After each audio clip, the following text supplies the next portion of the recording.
ಆಚಿ ಮಸಾಲ. ಎಂತ ಅಡಿಗೆಯ ರುಚಿಯಾಗೋ ರಹಸ್ಯವು 20 ರೂಪಾಯಿ.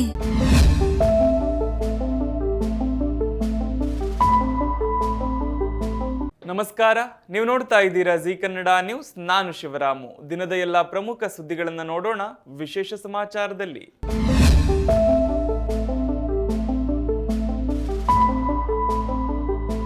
ಸಚಿವರಾಗಿ ಅಧಿಕಾರ ಸ್ವೀಕರಿಸಿದ ಬಳಿಕ ಸಚಿವ ಸಂತೋಷ್ ಲಾಡ್ ಇಂದು ಹುಬ್ಬಳ್ಳಿಗೆ ಆಗಮಿಸಿದ್ರು. ನಗರದ ಪ್ರವಾಸಿ ಮಂದಿರದಲ್ಲಿ ಕಾಂಗ್ರೆಸ್ ಕಾರ್ಯಕರ್ತರು ಹಾಗೂ ವಿವಿಧ ಘಟಕಗಳ ಪ್ರಮುಖರು ಸಚಿವರಿಗೆ ಆತ್ಮೀಯ ಸ್ವಾಗತ ಕೋರಿದ್ರು.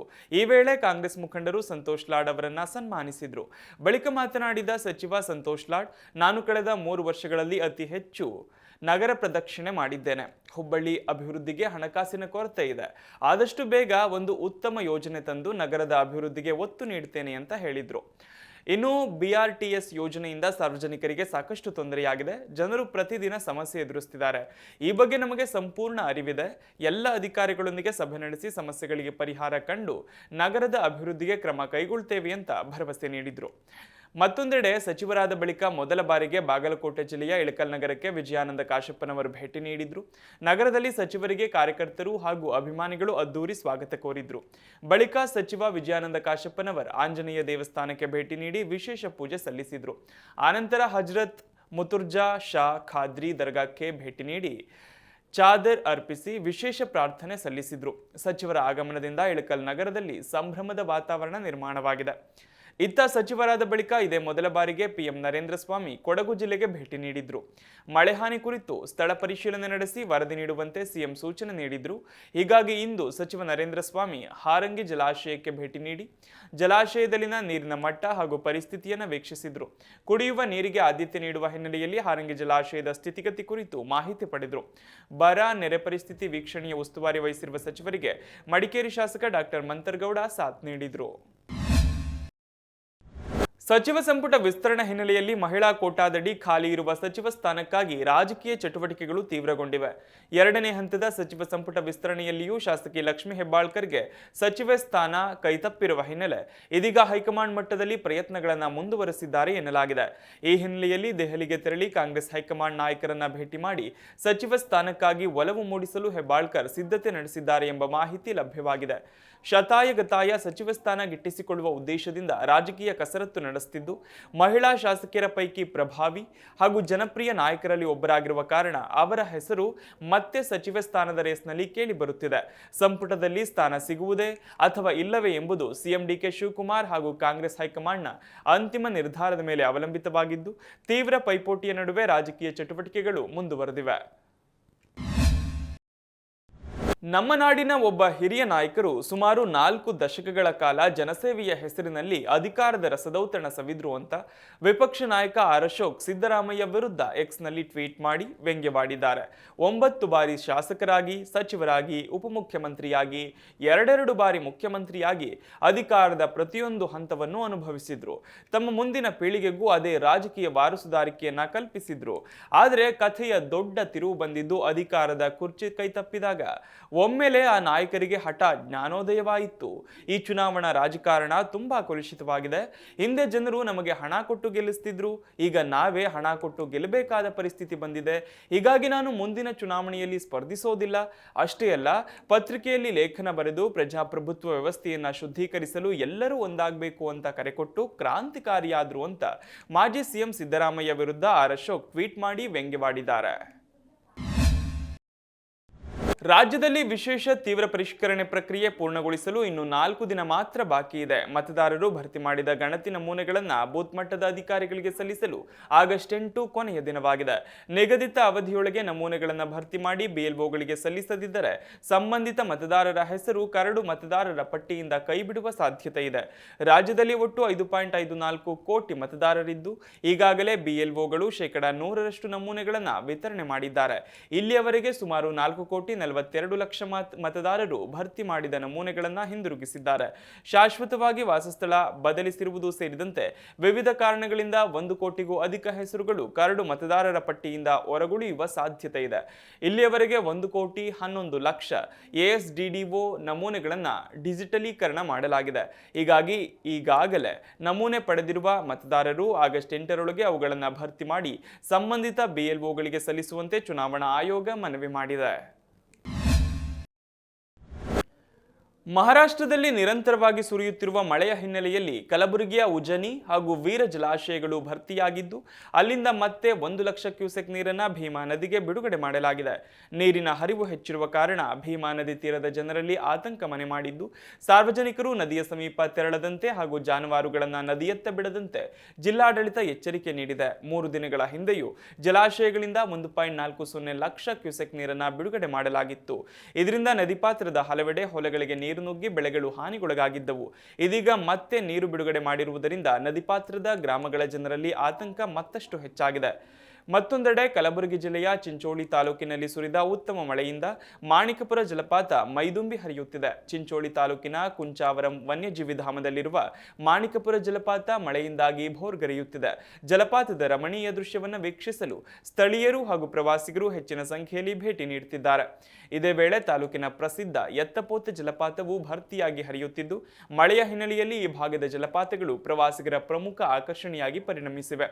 ಇನ್ನು ಮಹಾರಾಷ್ಟ್ರದ ಪಶ್ಚಿಮ ಘಟ್ಟ ಪ್ರದೇಶದಲ್ಲಿ ನಿರಂತರವಾಗಿ ಸುರಿಯುತ್ತಿರುವ ಮಳೆಯಿಂದ ಕೃಷ್ಣಾ ನದಿಗೆ ಅಪಾರ ಪ್ರಮಾಣದ ನೀರು ಹರಿದು ಬರುತ್ತಿದ್ದು ನದಿ ತಟದ ಕೃಷಿ ಭೂಮಿಗಳು ಜಲಾವೃತವಾಗಿವೆ. ಪ್ರಸ್ತುತ ಕೃಷ್ಣಾ ನದಿಗೆ ಸುಮಾರು 1.30 ಲಕ್ಷ ಕ್ಯೂಸೆಕ್ ನೀರು ಹರಿದು ಬರ್ತಿದ್ದು ಚಿಕ್ಕೋಡಿ ತಾಲೂಕಿನ ಕಲ್ಲೋಳ ಹಾಗೂ ಅಂಕಲಿ ಗ್ರಾಮಗಳ ವ್ಯಾಪ್ತಿಯ ಜಮೀನುಗಳಲ್ಲಿ ನೀರು ನಿಂತಿದೆ. ಇದರಿಂದ ಕಬ್ಬು, ಮೆಣಸಿನಕಾಯಿ ಸೇರಿದ ಹಾಗೆ ವಿವಿಧ ಬೆಳೆಗಳಿಗೆ ಹಾನಿಯಾಗಿದೆ. ಕೈಗೆ ಬಂದ ತುತ್ತು ಬಾಯಿಗೆ ಬರದಂತ ಪರಿಸ್ಥಿತಿ ಎದುರಾಗಿದ್ದು ಬೆಳೆ ನಷ್ಟದಿಂದ ರೈತರು ಸಂಕಷ್ಟಕ್ಕೆ ಸಿಲುಕಿದ್ದಾರೆ. ನೀರು ಜಮೀನಿನಲ್ಲಿ ನಿಂತಿರುವುದರಿಂದ ಇನ್ನಷ್ಟು ಬೆಳೆ ಹಾನಿಯಾಗುವ ಆತಂಕವೂ ಎದುರಾಗಿದೆ. ಬೆಳೆ ನಷ್ಟವನ್ನು ಪರಿಗಣಿಸಿ ಸರ್ಕಾರ ಕೂಡಲೇ ಸಮೀಕ್ಷೆ ನಡೆಸಿ ಹಾನಿಗೊಳಗಾದ ರೈತರಿಗೆ ಸೂಕ್ತ ಪರಿಹಾರ ನೀಡಬೇಕು ಅಂತ ರೈತರು ಆಗ್ರಹಿಸಿದ್ದಾರೆ. ದಾವಣಗೆರೆ ಜಿಲ್ಲೆ ಹರಿಹರದ ತುಂಗಭದ್ರಾ ನದಿಯಲ್ಲಿ ನೀರಿನ ಹರಿವು ಗಣನೀಯವಾಗಿ ಹೆಚ್ಚಾಗಿದೆ. ಕಳೆದ 2 ದಿನಗಳಿಂದ ಮಲೆನಾಡು ಪ್ರದೇಶದಲ್ಲಿ ಸುರಿದ ಭಾರೀ ಮಳೆಯ ಪರಿಣಾಮ ನದಿಗೆ ಹೆಚ್ಚಿನ ಪ್ರಮಾಣದ ನೀರು ಹರಿದು ಬರುತ್ತಿದೆ. ಮಳೆಯ ಕೊರತೆಯಿಂದ ಬರಿದಾಗಿದ್ದ ತುಂಗಭದ್ರಾ ನದಿ ಇದೀಗ ಮತ್ತೆ ಜೀವಂತಗೊಂಡು ತುಂಬಿ ಹರಿಯುತ್ತಿದೆ. ಶಿವಮೊಗ್ಗ ಭಾಗದಲ್ಲಿ ಉತ್ತಮ ಮಳೆಯಾದ ಹಿನ್ನೆಲೆ ತುಂಗಾ ನದಿ ಭರ್ತಿಯಾಗಿದ್ದು ತುಂಗಾ ಜಲಾಶಯದಿಂದ ಹೆಚ್ಚುವರಿ ನೀರನ್ನು ಹೊರಬಿಡಲಾಗುತ್ತಿದೆ. ಇದರ ಪರಿಣಾಮವಾಗಿ ಹರಿಹರ ಭಾಗದಲ್ಲಿ ತುಂಗಭದ್ರಾ ನದಿಯ ನೀರಿನ ಮಟ್ಟ ಏರಿಕೆಯಾಗಿದೆ. ನದಿ ಪಾತ್ರ ಹಾಗೂ ತಗ್ಗು ಪ್ರದೇಶಗಳಲ್ಲಿ ವಾಸಿಸುವ ಸಾರ್ವಜನಿಕರು ಮತ್ತು ನದಿಯ ಸಮೀಪ ತೆರಳುವವರು ಎಚ್ಚರಿಕೆ ವಹಿಸುವಂತೆ ಜಿಲ್ಲಾಡಳಿತ ಸೂಚಿಸಿದೆ. ಮುಂದಿನ ದಿನಗಳಲ್ಲಿಯೂ ನದಿಗೆ ಇನ್ನಷ್ಟು ನೀರು ಹರಿದು ಬರುವ ಸಾಧ್ಯತೆ ಇರುವುದರಿಂದ ಸುರಕ್ಷತಾ ಕ್ರಮಗಳನ್ನು ಪಾಲಿಸುವಂತೆ ಅಧಿಕಾರಿಗಳು ಮನವಿ ಮಾಡಿದ್ದಾರೆ. ಬೆಳಗಾವಿ ಜಿಲ್ಲೆಯ ಅಥಣಿ ತಾಲೂಕಿನ ಅಡಹಳ್ಳಿ ಗ್ರಾಮದಲ್ಲಿ ಮಳೆಯಾಗಲಿ ಎಂಬ ಪ್ರಾರ್ಥನೆಯೊಂದಿಗೆ ಕಪ್ಪೆಗಳ ಮದುವೆ ನಡೆಸಲಾಗಿದೆ. ಮಳೆಯಾಗದ ಹಿನ್ನೆಲೆಯಲ್ಲಿ ಕಪ್ಪೆಗಳ ಮದುವೆ ಮಾಡಿದ್ರೆ ಮಳೆ ಬರುತ್ತೆ ಎಂಬ ಜನಪದ ನಂಬಿಕೆಯಂತೆ ಈ ಆಚರಣೆ ನಡೆಸಲಾಗಿದೆ. ಸಂಪ್ರದಾಯದಂತೆ ಕಪ್ಪೆಗಳ ಮೇಲೆ ಸುರುಗಿ ನೀರು ಹಾಕಿ ಮದುವೆ ವಿಧಿ ನೆರವೇರಿಸಿ ಉತ್ತಮ ಮಳೆಯಾಗಲಿ ಹಾಗೂ ಮಳೆರಾಯ ಕೃಪೆ ತೋರಲಿ ಎಂದು ಪ್ರಾರ್ಥಿಸಿದ್ರು. ಅತ್ತ ಮುಂಗಾರು ಕೈಕೊಟ್ಟ ಹಿನ್ನೆಲೆ ಉತ್ತಮ ಮಳೆಯಾಗಲಿ ಅಂತ ಪ್ರಾರ್ಥಿಸಿ ಬಳ್ಳಾರಿ ತಾಲೂಕಿನ ಜೋಳದ ರಾಶಿ ಗ್ರಾಮದಲ್ಲಿ ಕತ್ತೆಗಳ ಮದುವೆ ನಡೆಸೋ ವಿಶಿಷ್ಟ ಆಚರಣೆ ನೆರವೇರಿಸಲಾಗಿದೆ. ಗ್ರಾಮಸ್ಥರು ಸಂಪ್ರದಾಯಬದ್ಧವಾಗಿ ಕತ್ತೆಗಳ ಮದುವೆ ನೆರವೇರಿಸಿ ಬಳಿಕ ಗ್ರಾಮದಲ್ಲಿ ಮೆರವಣಿಗೆ ನಡೆಸಿದ್ರು. ಮಳೆಯಾಗ್ಲಿ ಬೆಳೆ ಸಮೃದ್ಧಿಯಾಗ್ಲಿ ಎಂಬ ಆಶಯದೊಂದಿಗೆ ಈ ವಿಶೇಷ ಆಚರಣೆ ನಡೆಸಲಾಗಿದ್ದು ಗ್ರಾಮಸ್ಥರು ಭಕ್ತಿ ಭಾವದಿಂದ ಪಾಲ್ಗೊಂಡ್ರು. ಇದೇ ಅಂಗವಾಗಿ ದೇವಸ್ಥಾನದಲ್ಲಿ 5 ದಿನಗಳ ಕಾಲ ಭಜನೆ, ವಿಶೇಷ ಪೂಜೆ ಹಾಗೂ ಧಾರ್ಮಿಕ ಕಾರ್ಯಕ್ರಮಗಳನ್ನು ಆಯೋಜಿಸಲಾಗಿದೆ. ಬೆಳಗಾವಿ ಜಿಲ್ಲೆಯ ರಾಮದುರ್ಗ ಪಟ್ಟಣದ ರಾಘವೇಂದ್ರ ಸ್ವಾಮಿ ಮಠದಲ್ಲಿ ವಿಚಿತ್ರ ಹರಕೆ ಪತ್ರವೊಂದು ಬೆಳಕಿಗೆ ಬಂದಿದೆ. ಇತ್ತೀಚೆಗೆ ಮಠದ ಹುಂಡಿ ಎಣಿಕೆ ವೇಳೆ ಅನಾಮಧೇಯ ಭಕ್ತನೊಬ್ಬ ಬರೆದಿರುವ ಪತ್ರ ಪತ್ತೆಯಾಗಿದ್ದು ಅದರಲ್ಲಿನ ಮನವಿ ಸಿಬ್ಬಂದಿ ಹಾಗೂ ಭಕ್ತರಲ್ಲಿ ಅಚ್ಚರಿ ಮೂಡಿಸಿದೆ. ಪತ್ರದಲ್ಲಿ ಶ್ರೀ ಗಣಪತಿಯೇ ನಮಃ, ಓಂ ಶ್ರೀ ರಾಘವೇಂದ್ರಾಯ ನಮಃ, ರಾಯರೇ ನಮ್ಮನ್ನ ಆ ವಿಷದಿಂದ ಕಾಪಾಡು, ರಾಯರೇ ಆ ಹುಡುಗಿಯಿಂದ ನಮ್ಮನ್ನ ಕಾಪಾಡು, ರಾಯರೇ ಈ ಕಷ್ಟದಿಂದ ನಮ್ಮನ್ನ ಕಾಪಾಡು ಎಂದು ಬರೆಯಲಾಗಿದೆ. ಪತ್ರ ಬರೆದ ವ್ಯಕ್ತಿಯ ಹೆಸರು, ವಿಳಾಸ ಅಥವಾ ಇತರ ಯಾವುದೇ ರೀತಿಯ ವೈಯಕ್ತಿಕ ಮಾಹಿತಿ ಉಲ್ಲೇಖಿಸಿಲ್ಲ. ಈ ಅಪರೂಪದ ಹರಕೆ ಪತ್ರ ಮಠದ ಸಿಬ್ಬಂದಿ ಹಾಗೂ ಭಕ್ತರನ್ನ ಚಕಿತಗೊಳಿಸಿದ್ದು ಸಾಮಾಜಿಕ ಜಾಲತಾಣಗಳಲ್ಲಿಯೂ ವ್ಯಾಪಕ ಚರ್ಚೆಗೆ ಗ್ರಾಸವಾಗಿದೆ. ಹಾಸನ ಜಿಲ್ಲೆಯ ಬೇಲೂರು ತಾಲೂಕಿನ ಗಂಗೂರು ಗ್ರಾಮದಲ್ಲಿ ಎತ್ತಿನಹೊಳೆ ಯೋಜನೆ ಕಾಮಗಾರಿಗೆ ಮತ್ತೊಮ್ಮೆ ವಿಘ್ನ ಎದುರಾಗಿದೆ. ಸೂಕ್ತ ಪರಿಹಾರ ನೀಡದಿರುವುದನ್ನು ಖಂಡಿಸಿ ರೈತರು ಕಾಮಗಾರಿಯನ್ನ ತಡೆದು ಪ್ರತಿಭಟನೆ ನಡೆಸಿದ್ದಾರೆ. ಸೂಕ್ತ ಪರಿಹಾರ ದೊರೆಯುವವರೆಗೆ ಉಳಿದಿರುವ ಕಾಮಗಾರಿ ನಡೆಸಲು ಅವಕಾಶ ನೀಡುವುದಿಲ್ಲ ಎಂದು ರೈತರು ಪಟ್ಟು ಹಿಡಿದಿದ್ದಾರೆ. ಟೈಅಪ್ ಒಪ್ಪಂದದಡಿ ರೈತರ ಭೂಮಿಯನ್ನ ಸ್ವಾಧೀನಪಡಿಸಿಕೊಂಡಿರುವ ಇಲಾಖೆ ಇನ್ನೂ ಸುಮಾರು 700 ಮೀಟರ್ ಪ್ರದೇಶದಲ್ಲಿ ಕಾಮಗಾರಿ ಪೂರ್ಣಗೊಳಿಸಬೇಕಿದೆ. ಸುಮಾರು 1.5 ವರ್ಷದ ಹಿಂದೆಯೂ ಇದೇ ವಿಚಾರವಾಗಿ ರೈತರು ಪ್ರತಿಭಟನೆ ನಡೆಸಿದ್ರು. ಆಗ ಡ್ಯುಯಲ್ ಕ್ಲೇಮ್ ಪರಿಹಾರ ನೀಡುವುದಾಗಿ ಭರವಸೆ ನೀಡಿ ಪ್ರತಿಭಟನೆ ಹಿಂಪಡೆಯುವಂತೆ ಅಧಿಕಾರಿಗಳು ಮನವೊಲಿಸಿದ್ದರು. 28.5 ಕೋಟಿ ಹಣ ಜಿಲ್ಲಾಧಿಕಾರಿ ಹಾಗೂ ಭೂಸ್ವಾಧೀನ ಅಧಿಕಾರಿಗಳ ಖಾತೆಯಲ್ಲಿದ್ದರೂ ಅದನ್ನು ರೈತರಿಗೆ ನೀಡದೆ ವಿಳಂಬ ಮಾಡಲಾಗಿದೆ ಎಂದು ರೈತರು ಆರೋಪಿಸಿದ್ದಾರೆ. ಮ್ಯಾಟ್ರಿಮೋನಿ ಆ್ಯಪ್ ಮೂಲಕ ಪರಿಚಯವಾದ ಮಹಿಳೆ ಎರಡನೇ ಮದುವೆಯಾಗುವುದಾಗಿ ನಂಬಿಸಿ ವ್ಯಕ್ತಿಯಿಂದ ಸುಮಾರು 2.5 ಲಕ್ಷ ರೂಪಾಯಿ ಪಡೆದು ಪರಾರಿಯಾಗಿರುವ ಘಟನೆ ಬೆಳಕಿಗೆ ಬಂದಿದೆ. ಮಂಡ್ಯ ಮೂಲದ ನಾಗೇಶ್ಗೆ ಸುಮಾರು 2 ತಿಂಗಳ ಹಿಂದೆ ಸಮಾಜ್ ಸಾಥಿ ಆ್ಯಪ್ ಮೂಲಕ ಬೆಂಗಳೂರಿನ ನಿವಾಸಿ ರೇಖಾ ಎಂಬುವವರೊಂದಿಗೆ ಪರಿಚಯವಾಗಿತ್ತು. ಇಬ್ಬರು ಎರಡನೇ ಮದುವೆ ಕುರಿತು ಮಾತುಕತೆ ನಡೆಸಿದ್ದು, ಈ ವೇಳೆ ಚಿಕ್ಕಮಗಳೂರಿನ ಕಡೂರು ಸಮೀಪ ಜಮೀನಿದೆ, ಅದಕ್ಕೆ ಜಮೀನಿಗೆ ತಂತಿ ಬೇಲಿ ಹಾಕಿಸಬೇಕು ಅಂತ ಹೇಳಿ 1 ಲಕ್ಷ ರೂಪಾಯಿ ಹಣ ನೆರವು ಕೇಳಿದ್ದು ನಾಗೇಶ್ ಹಣ ನೀಡಿದ್ರು. ಹೀಗೆ ಬೇರೆ ಬೇರೆ ಕಾರಣಗಳನ್ನು ನೀಡಿ ಒಟ್ಟು ಸುಮಾರು 2.5 ಲಕ್ಷ ರೂಪಾಯಿ ಪಡೆದುಕೊಂಡಿದ್ದಾಳೆ. ಇತ್ತೀಚೆಗೆ ರೇಖಾಳ ವರ್ತನೆ ಬಗ್ಗೆ ಅನುಮಾನಗೊಂಡ ನಾಗೇಶ್ ಪ್ರಶ್ನೆ ಮಾಡಿದಾಗ ಆಕೆ ತನ್ನ ಮೊಬೈಲ್ ಸ್ವಿಚ್ ಆಫ್ ಮಾಡಿಕೊಂಡು ಸಂಪರ್ಕ ಕಡಿತಗೊಳಿಸಿದ್ದಾಳೆ ಎನ್ನಲಾಗಿದೆ. ವಂಚನೆಗೆ ಒಳಗಾದ ನಾಗೇಶ್ ಬೆಂಗಳೂರಿನ ಬ್ಯಾಡರಹಳ್ಳಿ ಪೊಲೀಸ್ ಠಾಣೆಯಲ್ಲಿ ದೂರು ದಾಖಲಿಸಿದ್ದು, ಪ್ರಕರಣ ದಾಖಲಿಸಿಕೊಂಡಿರುವ ಪೊಲೀಸರು ತನಿಖೆ ನಡೆಸುತ್ತಿದ್ದಾರೆ. ನಟಿ ತ್ರಿಷಾ ವಿರುದ್ಧ ವಿವಾದಾತ್ಮಕ ಹೇಳಿಕೆ ನೀಡಿದ್ದ ಆರೋಪ ಹಿನ್ನೆಲೆ ತಮಿಳುನಾಡಿನ ವಿರೋಧ ಪಕ್ಷದ ನಾಯಕ ಉದಯನಿಧಿ ಸ್ಟಾಲಿನ್ ಅನ್ನು ಬಂಧಿಸಲಾಗಿತ್ತು. ತೀವ್ರ ವಿಚಾರಣೆ ಬಳಿಕ ಸ್ಟೇಷನ್ ಜಾಮೀನಿನ ಮೇಲೆ ಉದಯನಿಧಿ ಸ್ಟಾಲಿನ್ ಅವರನ್ನ ಬಿಡುಗಡೆ ಮಾಡಲಾಗಿದೆ. ತಂಜಾವೂರು ಬಳಿ ಸೆಂಗಿಪಟ್ಟಿ ಪೊಲೀಸ್ ಠಾಣೆಯಲ್ಲಿ ಡಿಎಂಕೆ ನಾಯಕನ ವಿಚಾರಣೆ ನಡೆಸಲಾಗಿದೆ. ಇನ್ನು ಪೊಲೀಸ್ ಠಾಣೆ ಮುಂದೆ ಅಪಾರ ಸಂಖ್ಯೆಯಲ್ಲಿ ಅಭಿಮಾನಿಗಳು ನೆರೆದಿದ್ದು, ಉದಯನಿಧಿ ಸ್ಟಾಲಿನ್ ಬಿಡುಗಡೆಯಾಗ್ತಿದ್ದಂತೆ ಅಭಿಮಾನಿಗಳು ಘೋಷಣೆಗಳನ್ನು ಕೂಗಿ ಸಂಭ್ರಮಿಸಿದ್ರು. ತಂಜಾವೂರಿನಲ್ಲಿ ಸೋಮವಾರ ನಡೆದ ಕಾವೇರಿ ಪ್ರತಿಭಟನೆಯ ಸಂದರ್ಭದಲ್ಲಿ ತ್ರಿಷಾ ವಿರುದ್ಧ ಅವಹೇಳನಕಾರಿ ಹೇಳಿಕೆ ನೀಡಿದ ಆರೋಪದ ಹಿನ್ನೆಲೆಯಲ್ಲಿ ಅವರ ಮೇಲೆ ಹಲವು ಪ್ರಕರಣಗಳು ದಾಖಲಾಗಿತ್ತು. ಈ ಹಿನ್ನೆಲೆಯಲ್ಲಿ ನೀಲಂಕರೈನ ಪೂರ್ವ ಕರಾವಳಿ ರಸ್ತೆಯಲ್ಲಿರುವ ಅವರ ನಿವಾಸದಿಂದ ತಂಜಾವೂರು ಮತ್ತು ನೀಲಂಕರೈ ಪೊಲೀಸರ ಜಂಟಿ ತಂಡವು ವಿಚಾರಣೆಗಾಗಿ ಉದಯನಿಧಿಯನ್ನ ಬಂಧಿಸಿತ್ತು. ಈ ಬೆಳವಣಿಗೆಯ ಬೆನ್ನಲ್ಲೇ ಉದಯನಿಧಿ ವಿಜಯ್ ನೇತೃತ್ವದ ಟಿವಿಕೆ ಸರ್ಕಾರದ ವಿರುದ್ಧ ತೀವ್ರ ವಾಗ್ದಾಳಿ ನಡೆಸಿದ್ದಾರೆ. ಈ ಬಗ್ಗೆ ಎಕ್ಸ್ ಜಾಲತಾಣದಲ್ಲಿ ಪೋಸ್ಟ್ ಮಾಡಿರುವ ಉದಯನಿಧಿ, ಸುಳ್ಳು ಪ್ರಕರಣಗಳನ್ನು ದಾಖಲಿಸಿ ನನ್ನನ್ನು ಅಲೆದಾಡಿಸುವ ಪ್ರಯತ್ನ ಮಾಡಲಾಗಿದೆ. ಪೊಲೀಸರನ್ನ ನೋಡಿ ಹೆದರಿ ಓಡಿ ಹೋಗುವ ವ್ಯಕ್ತಿ ನಾನಲ್ಲ. ಬಂಧನಗಳಿಗೆ ನಾನು ಹೆದರುವುದಿಲ್ಲ. ರೈತರಿಗಾಗಿ ಹೋರಾಟ ನಡೆಸಿದ್ರೆ 1 ಬಾರಿಯಲ್ಲ 100 ಬಾರಿ ಬಂಧನವಾದರೂ ಎದುರಿಸ್ತೇನೆ. ಕರೂರಿನಲ್ಲಿ ನಡೆದ ಸಾವಿನ ಘಟನೆ ಕುರಿತು ಸರ್ಕಾರದ ಕ್ರಮವನ್ನು ಪ್ರಶ್ನಿಸಿದ ಅವರು ಮುಖ್ಯಮಂತ್ರಿ ವಿರುದ್ಧವೂ ಟೀಕೆ ವ್ಯಕ್ತಪಡಿಸಿದ್ದಾರೆ. ತಮಿಳುನಾಡಿನಲ್ಲಿ ಕಾವೇರಿ ನೀರಿನ ವಿವಾದದ ಕುರಿತು ಆಯೋಜಿಸಲಾದ ರ್ಯಾಲಿಯಲ್ಲಿ ನಟಿ ತ್ರಿಷಾ ಬಗ್ಗೆ ಉದಯನಿಧಿ ಸ್ಟಾಲಿನ್ ವಿವಾದಾತ್ಮಕ ಹೇಳಿಕೆಗಳು ವಿವಾದಕ್ಕೆ ಕಾರಣವಾಗಿದೆ. ಈ ಘಟನೆಗೆ ಕಂಗನಾ ರಣಾವತ್ ಪ್ರತಿಕ್ರಿಯಿಸಿದ್ದಾರೆ.